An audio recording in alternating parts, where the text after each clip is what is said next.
송현이라고 하는 사람이 재미있는 글을 하나 썼는데요. 제목이 뭐냐면 어느 쥐의 유언이라는 그런 글이에요. 거기 보면 쥐 마을에서 가장 지혜로운 고참 쥐가 죽기 전에 후배 쥐들을 모아놓고 유언을 해요. 근데 유언의 내용이 뭐냐면요. 너희들 지금부터 내 말을 잘 들어라. 우리들이 가장 경계해야 할 것은 고양이도 아니고 쥐덫도 아니고 무서움을 다채롭게 위장한 쥐약이다. 그렇죠? 그래서 고양이도요, 조금 나이가 들어가면 고양이도 이빨이 빠지고 그러면 그냥 고양이나 쥐나 함께 어울려 사는 이웃이 될 수도 있잖아요. 쥐덫 정도는 이제는 경험이 쌓여가면서 저게 덫인지 아닌지 구별할 수 있죠. 그런데 쥐약은 다르다는 겁니다. 왜냐하면 그 쥐약의 무서움을 다채롭게 위장하고 있기 때문에 전혀 쥐약처럼 보이지 않는 쥐약. 그뿐이 아니에요. 그걸 먹으면 정말 맛있을 것 같은 유혹이 되는 쥐약. 그놈의 쥐약은 나이 들어 죽을 때가 돼도 문제다. 그렇게 이야기합니다. 그럼 이것이 쥐만의 문제일까요? 오늘 우리도 마찬가지예요. 우리 인생에 우리가 먹어서는 안 되는 쥐약들. 사탄은 쥐약을 가지고 우리를 유혹합니다. 사탄은 자신을 빛나는 존재, 광명의 천사로 속이죠. 여러분, 만약에 사탄이 우리가 알아볼 수 있도록 매일 검은 망토에 머리에는 뿔이 나 있고 손에는 창을 들고 입술에는 피가 흐르는 빨간 입술로 우리에게 나타난다면 그러면 우리가 귀신인 줄 알고 도망갈 거 아니에요. 무섭긴 하지만 그 사탄이 무슨 말을 해도 우리는 듣지 않을 거예요. 유혹이 안 될 겁니다. 그런데 문제는 이 사탄이라는 놈은 전혀 사탄스럽지 않게 우리에게 나타나요. 마치 빛나는 쥐약처럼 멋있게 보이고 그런 모습으로 우리에게 다가와서 우리의 믿음을 흔들고 그리고 우리를 파괴하는 겁니다. 사탄의 빛나는 쥐약, 교만과 육신의 정욕과 안목의 정욕과 이생의 자랑. 여러분, 고양이도 문제가 아닙니다. 쥐덫도 문제가 아닙니다. 쥐약이 문제입니다. 쥐약을 삼겹살로 알고 덥석 물으면 끝나요. 오늘 본문에도 보면 이 쥐약이 나옵니다. 오늘 우리가 민수기 32장을 읽었죠. 1절부터 위로 올라가서 1절부터 보면 이렇게 시작돼요. 루벤 자손과 갓 자손은 힘이 많은 가축대를 가졌더라. 그들이 야셀 땅과 길르앗 땅을 본즉 그곳은 목축할 만한 장소인지라. 자, 지금 모든 이스라엘 백성들이 이제 마지막 하나님이 주신 땅, 가나안 땅, 약속의 땅을 향해 나아가고 있잖아요. 이제 그 마지막이에요. 그 마지막. 이제 미디안을 전멸시키고 이제 요단강만 건너가면 그러면 하나님께서 약속해 주신 젖과 꿀이 흐르는 가나안 땅인 거예요. 자, 이제 그곳을 바라보며 나가는데 그런데 눈을 들어보니까 다른 땅이 눈에 들어오기 시작하는 거예요. 다른 땅. 그 땅이 바로 야셀과 길르앗인 거예요. 야셀과 길르앗. 야셀 땅과 길르앗 땅을 본즉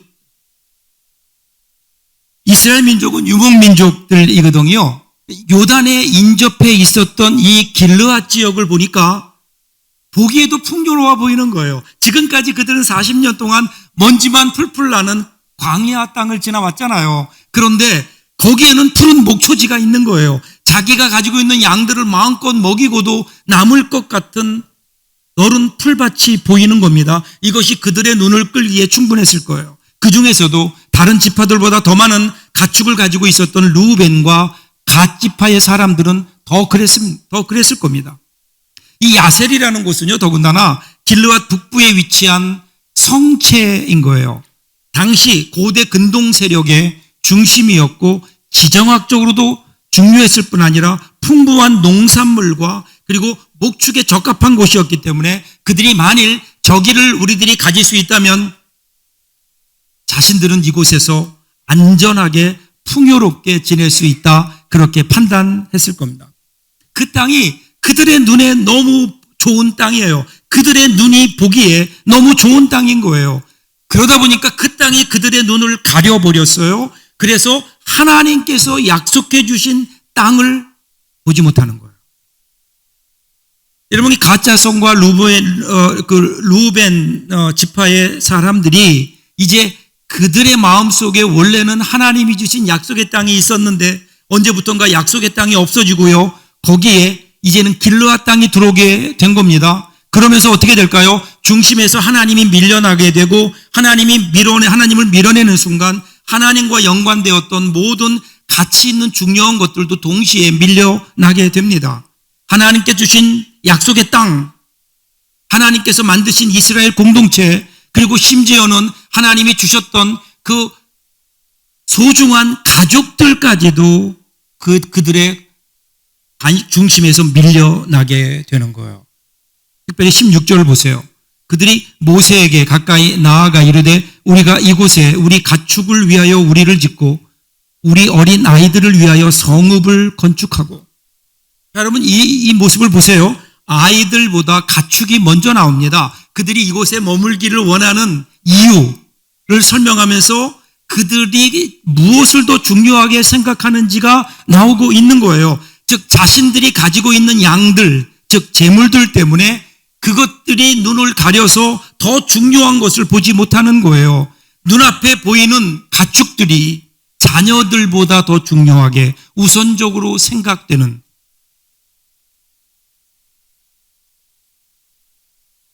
중요한 것은요, 눈에 보이지 않는 것들입니다. 여러분 가만히 보세요. 파도는 우리 눈에 보이지만 파도를 일으키는 힘, 바람은 눈에 보이지 않잖아요. 여러분 이 세상을 보면요, 보이는 것과 보이지 않는 것들이 같이 있어요. 근데 인생의 귀한 것들은 보이지 않는 겁니다. 우리들이 눈에 보이는 것들은 사실은 눈에 보이지 않는 것들을 얻기 위한 통로일 뿐이에요. 근데 눈에 보이지 않는다고 눈에 보이는 것, 그것만을 바라보고 그것이 다라고 사는 사람들은 얼마나 어리석은 사람들일까요? 눈에 보이는 돈, 땅, 보석, 자동차, 여러분 이런 것들이 우리에게 필요한 이유는 뭘까요? 우리는 그것들을 통해서 자유와 풍요와 사랑과 진실과 행복을 얻기 위해서 그것들이 필요한 것 아닐까요? 만약에 우리가 집을 얻었는데 그 집이 우리의 인생을 불행하게 만든다면 그 집이 무슨 소용이 있겠어요? 집이 아름다운 것은요, 집이 얼마나 크냐가 아니에요. 얼마나 화려한 샹들리에가 그 위에 걸려져 있느냐가 아니라 그 속에 보이지 않는 사랑이 있을 때 진정한 가정이 이루어지는 것 아닐까요? 여러분 사람이 아름다운 것은 소유한 것 때문이 아니라 보이지 않는 그의 인격 때문인 겁니다. 세상이 아름다운 것은 눈에 보이는 별과 꽃 때문이 아니라 별과 꽃을 만드신 하나님의 신성, 하나님의 은혜가 있기 때문이 아닐까요? 보이지 않는 것들을 바라보아야 하는데 오늘 여기에 나오는 이 루벤과 갓 지파의 사람들은 눈에 보이는 것만 바라보다가 보이지 않는 정말 중요한 하나님, 약속의 땅을 잃어버렸어요. 그러면서 그들은 16절부터 19절에 보면요, 두 가지 약속과 한 가지 제안을 합니다. 첫 번째 약속은 뭐냐면, 자, 요단강을 건너서 이제 이스라엘 백성들이 가나안으로 들어갈 때, 그래서 다 전쟁이 끝나고 토지가 분배될 때까지 선두에 서서 그들과 함께 싸우겠다는 거예요. 여기에 남겠지만. 두 번째는 그때의 요단강 서쪽, 그러니까 하나님이 주신 약속의 땅에서는 자신들이 재산으로 분배받지 않겠다라는 거예요. 이 두 가지 약속을 지킬 테니까 우리의 아내와 자녀들 그리고 가축들은 요단 동편에 남아 있을 수 있도록 먼저 여기에서 성을 쌓게 해달라고 그렇게 부탁을 합니다. 안 가겠다는 거죠. 이런 제의에 모세가 뭐라고 답합니까? 모세는 이러한 제의를 일단 수용하는 것처럼 보여요. 그러면서 동시에 그들의 제안이 잘못되었음을 계속해서 지적하면서 설득해 갑니다. 크게 세 가지인데요. 여기서부터 오늘 우리가 읽은 본문이 시작되는 거예요. 자, 20절부터 22절입니다. 모세가 그들에게 이르되 너희가 만일 이 일을 행하여 무장하고 여호와 앞에서 가서 싸우되 너희가 다 무장하고 여호와 앞에서 요단을 건너가서 여호와께서 그의 원수를 자기 앞에서 쫓아내시고 그 땅이 여호와 앞에 복종하게 하시기까지 싸우면 여호와 앞에서나 이스라엘 앞에서나 무죄하여 돌아오겠고 이 땅은 여호와 앞에서 너희의 소유가 되리라마는. 짧은 구절이에요. 짧은 3절밖에 안 되는 구절인데 여기에 반복해서 나오는 단어가 있어요. 그게 뭐 여호와 앞에서 5번이나 나와요. 5번.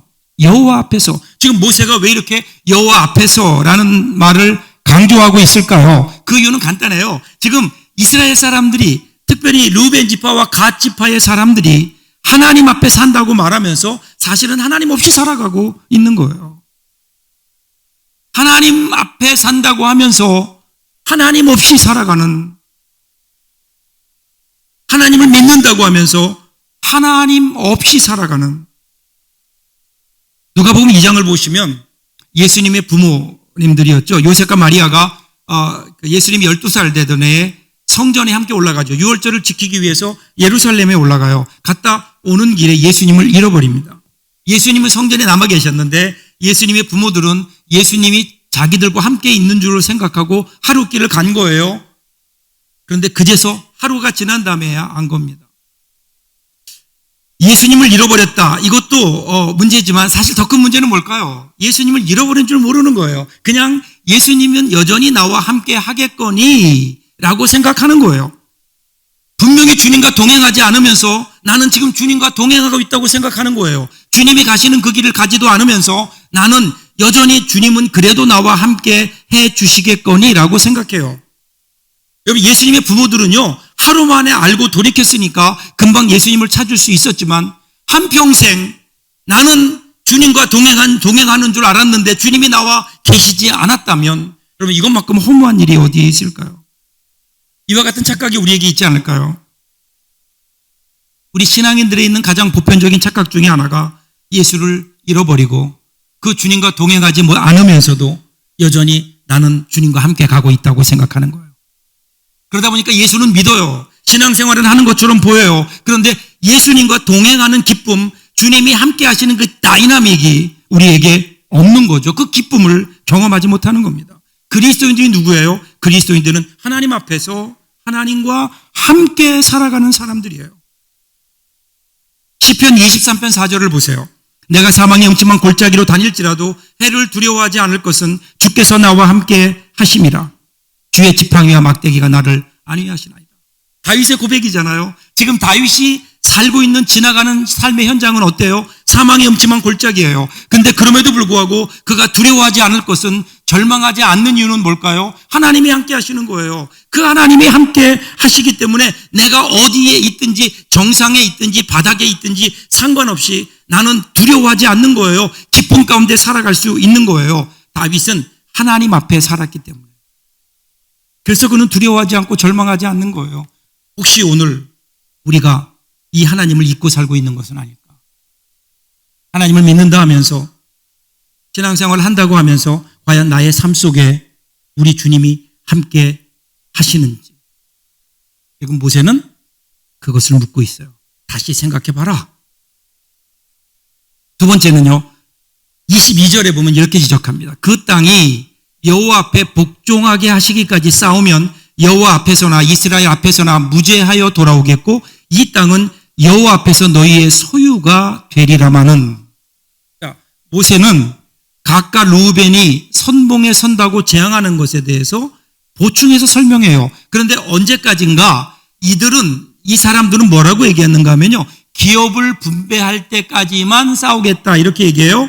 그런데 모세는 뭐라고 얘기해요? 그 땅이 여호와 앞에 복종하기까지 싸워야 된다 이렇게 얘기해요. 뭐가 다를까요? 중심이 달라요. 여러분, 이 일은요, 이 가나안 땅에 들어가는 일은 내가 끝낸다고 끝나는 일이 아닌 거예요. 하나님께서 끝내셔야 끝나는 일이에요. 왜 그런 줄 아세요? 하나님께서 시작하셨거든요. 이스라엘 백성들이 시작한 일이라면 자기들이 끝내면 되잖아요. 근데 자기들이 시작한 일이 아니에요. 하나님께서 그들을 불러내심으로 시작된 일이에요. 그러기에 이 일을 끝내시는 분도 누구시라고요? 하나님이셔요. 그러니까 하나님이 끝낼 때까지 싸워야 된다. 중간에 너희들이 그냥 끊을 수 있는 일이 아니다. 그리고 세 번째 지적은 24절에 나와요. 너희가 만일 그같이 아니하면 여호와께 범죄함이니 너희 죄가 반드시 너희를 찾아낼 줄 알라. 너희는 어린 아이들을 위하여 성읍을 건축하고 양을 위하여 우리를 지으라. 그리하고 너희의 입이 말한 대로 행하라. 뭐라고 얘기하죠? 어린 아이들을 위해 성읍을 건축하고 양을 위하여 우리를 지어라. 이미 이 사람들이 아까 16절에서 했던 이야기예요. 그런데 모세는 이 순서를 바꿉니다. 16절에서 그 사람들은 뭐라고 얘기했는가 하면요. 우리가 이곳에 우리 가축을 위하여 우리를 짓고 그리고 우리 어린 아이들을 위하여 성읍을 건축하겠다. 그렇게 얘기하는데 그런데 가축이 먼저 나오고 아이들이 그 다음으로 나오잖아요. 근데 모세가 순서를 바꿔요. 사람이 먼저죠. 아이들이 먼저죠. 너희들은 지금 돈에 물질에 눈이 어두워서 너희 자녀들의 미래도 보지 않고 있다는 거예요. 말로는 아이들을 위한다고 하면서 여전히 아이들보다 돈이 더 중요한 거예요. 가축이 더 중요한 거예요. 그것을 지금 모세가 바꾸는 거예요. 정말 너희의 다음 세대 자녀들을 위해서 해야 될 일이 무엇인지를 생각해 보아라. 당장 눈에 보이는 길르앗 지역의 그 풍요로움이냐 아니면 하나님의 약속이 있는 하나님의 땅이냐 다시 한번 돌아보아라. 끝까지 모세가 설득해요. 그럼에도 갓 자손과 루벤 사람들은요 마음을 바꾸지 않습니다. 고집 꺾지 않아요. 25절 27절 보세요. 갓 자손과 루벤 자손이 모세에게 대답하여 이르되 주의 종들인 우리는 우리 주의 명령대로 행할 것이라. 우리의 어린아이들과 아내와 양떼와 모든 가축은 이곳 길르앗 성읍들에 두고 종들은 우리 주의 말씀대로 무장하고 여호와 앞에 건너가서 싸우리이다. 싸우겠다는 거예요. 지금 말은 정중하게 해요. 주의 종의 말을 듣겠습니다라고 얘기하지만 사실은 여전히 그들의 고집을 꺾지 않는 거예요. 약속의 땅보다 이 땅이 더 좋은 거예요. 자신들의 삶을 윤택해 줄 것 같은, 자신들의 가족이 있고 자신들의 가족들의 미래를 보장해 줄 것 같은 그 풍족함을 유지시켜 줄 수 있을 것 같은 그 땅을 결코 포기할 수 없는 거예요. 그러면서 그들이 뭐라 그래요? 하나님을 위해서 우리가 여호와를 위하여 건너가서 싸우겠습니다. 여러분 이게 얼마나 황당한 말이에요. 지금 이들의 말을 잘 보세요. 하나님이 원하시지 않는 일을 하려고 해요. 그런데 그 일을 하면서 하나님을 위해서 그 일을 하겠다는 거예요. 이게 여러분 모순 아닐까요? 때로 우리가 무언가에 대한 열심을 내요. 근데 그 열심이 때로는 하나님께서 원하시는 일이 아님에도 불구하고 우리는 하나님을 위하여 일한다며 혹시 그렇게 헛된 열심을 내고 있는 것은 아닐까? 다윗의 소원 기억하세요? 다윗이 소원이 하나님의 성전을 건축하는 거였어요. 누가 봐도 귀한 일이죠. 심지어는요, 그 얘기를 들은 선지자 나단까지도 아유, 좋은 생각입니다. 그랬다고요. 근데 하나님은 아니신 거예요. 다행히 믿음의 사람 다윗은 주저없이 포기하잖아요.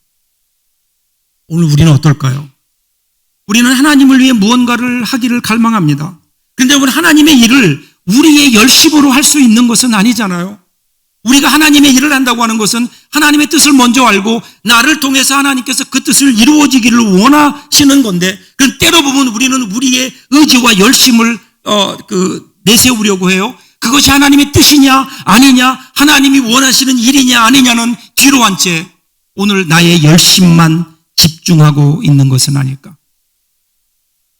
그래서 우리들은요, 하나님을 위해 일하는 것은 잘하는 것 같은데 하나님과 함께 일하는 것은 약해요. 복음서에 나오는 베드로 보세요. 베드로 예수님을 위한 열심이 있었잖아요. 특심이 있었잖아요. 호언장담했어요. 예수님을 자기가 보호하겠다고 칼 들고 설쳤어요. 그런데 결국은 예수님 배반했어요. 그런데 사도행전에 나타난 베드로의 모습은 다릅니다. 그는 하나님과 함께, 예수와 함께 일하는 사람이었어요. 성령의 인도를 따라갔어요. 그래서 결국은 그는 하나님의 일을 할 수 있었잖아요. 예수님을 위하여 일하는 것보다 예수님과 함께 일하는 것이 중요하지 않을까요? 사랑하는 여러분, 그러기에 우리는 하나님을 위하여 일하기 전에 하나님과 함께 일하는 것을 배울 수 있어야 됩니다. 하나님과 함께. 이들은 그런데 끝까지 하나님을 위하여라는 명목 아래 하나님이 원치 않는 그 일을 고집하고 있다고요. 하나님은요, 이들의 결정을 묵인하십니다. 이어지는 일들 보면 39절부터 42절에 보면 이제 므낫세 반 지파가 거기에 합세하면서 두 지파 반이 요단 동편 땅을 정복해서 얻어요. 그리고 그 내용들을 41절부터 42절에서 이렇게 기록해요.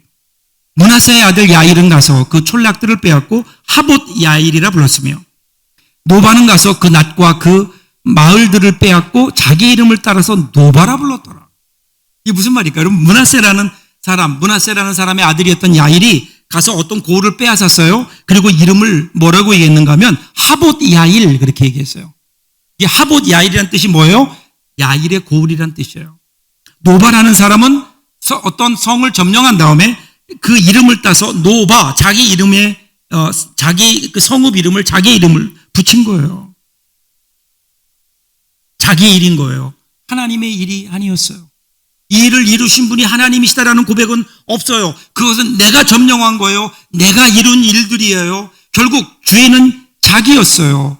그 성읍에 자기 이름을 붙여가는 그 당시에 세속적 방식을 그대로 따르며 살아갔던 거예요. 그들에게 하나님은 그저 명분과 수단이었고 여전히 자신의 인생의 주인은 자기 자신이었어요. 열심히 살았어요. 그런데 그것이 하나님을 위하여 산 것이 아니라 하나님과 함께 산 것이 아니라 그냥 나를 위해 살았다면 나중에 여러분 그 인생이 얼마나 하나님 앞에 허무할까요? 내 열심으로 내가 열심히 하면 될 걸로 생각하는 그리스도인들이 많이 있어요. 그래서 내 열심, 내 목표, 내 계획, 내 의도, 내 열정, 내 젊음 이것들을 다 불태우면 그러면 하나님의 일이 이루어질 것이라고. 여러분 이것이 사탄의 죄악이에요. 사탄은요 한 번도 하나님을 믿지 말아라 그렇게 얘기하지 않아요. 믿어라. 근데 네 열심으로 한번 믿어봐라. 그렇게 얘기하는 거예요. 여기에 넘어가면 어떻게 될까요? 하나님은 내 인생의 주인이 아니에요. 하나님은 그저 내가 원하는 일을 도와주는 보조자일 뿐이에요. 하나님이 보조자로 전락해버린 우리의 삶, 과연 거기에 하나님의 역사가 나타날 수 있을까요? 하나님의 영광이 나타날까요? 하나님의 능력이 우리 가운데 나타날 수 있을까요? 오늘 그래서 어쩌면 우리의 삶에 이 하나님의 함께 하시는 다이나믹이 없어져 가고 있는 것은 아닐까.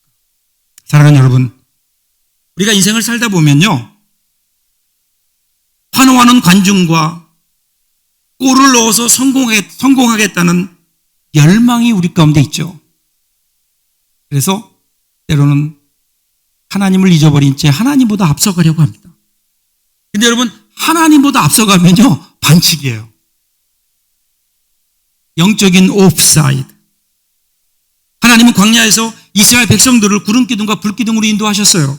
지금도 우리를 그렇게 인도하시잖아요. 만일에 이 하나님의 인도하심을 우리들이 앞서간다면 구름기둥과 불기둥을 따라가는 것이 아니라 그보다 앞서간다면 어떻게 될까요? 방향을 상실하고 가나안 땅으로 들어갈 수 없어요. 그래서 기도의 용사인 조지 밀러는 이런 고백을 했죠. 하나님보다 앞서지 말자. 기도보다 앞서지 말자. 성령보다 앞서지 말자.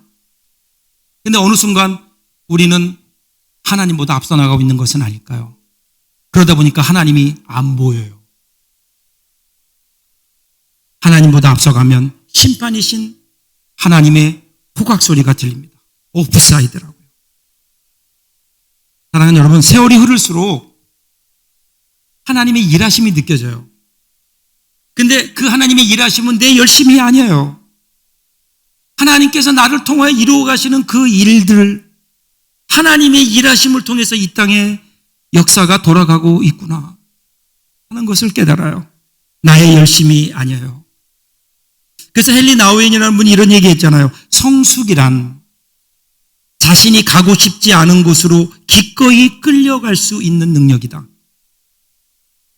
때로 우리의 삶이 내가 원치 않았던 곳으로 가고 있는 것처럼 느껴지더라도 거기에 가면 내가 힘들 것 같아도 그런데 주님이 그곳으로 인도하시기에 기꺼이 주님과 함께 그 길을 가는 것, 그것이 여러분 성숙이 아닐까요? 그렇게 될 때 우리 하나님께서 이렇게 말씀하시지 않을까요? 이사야 40장에 나오는 말씀대로 두려워 말라 내가 너와 함께함이라 놀라지 말라 내가 네 하나님이 됨이라 내가 너를 굳세게 하리라 참으로 너를 도와주리라 참으로 나의 의로운 오른손으로 너를 붙들리라. 그때 하나님이 우리를 응원해 주시지 않을까요? 우리와 함께 동행하시며 오늘 우리의 모습과는 상관없이 우리는 잘 될 거라고 격려해 주시는 거예요. 하나님의 오른손으로 우리를 붙들어 주셔서 이 땅의 어떤 곳에도 흔들리지 않는 하나님의 능력을 힘입고 우리의 남은 삶을 그렇게 힘있게 나아가지 않을까요? 이것이 여러분 여호와 앞에서의 삶인 거예요. 오늘 저와 여러분들에게 이 은혜가 있기를 주님의 이름으로 축복합니다. 이번 한 주간 동안도 내 열심이 아니라 하나님 앞에서 하나님과 함께 그 하나님의 은혜를 경험하며 힘차게 달려나가는, 그래서 승리하는 사랑하는 저와 여러분 될 수 있기를 주님의 이름으로 축복합니다. 기도하겠습니다.